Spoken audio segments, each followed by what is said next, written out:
Ta, zer esaten didazue challenge eta erronka arriskutsu ez? Modan dagoen erronkak grabatzea eta partekatzea. Lagunen artean ospea lortzeko bide askarra da. Balkonin izan zen lehenengotakoa. Gogoratzen, balkoi batetik salto egitea. Erronkek hasieran lagun arteko jokoak ematen dute, baina arriskutsuak izaten dira askotan. Lesioak eragin ditzakete eta batzuetan baita heriotza ere.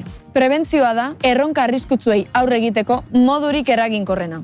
Gazteak, guraso edo tutorea, ikastetxea, denon arteko lana da. Helduek gure bizitza digitalaren inguruko interesa azaldu behar dute. Galdetu, ez debekatu guztia.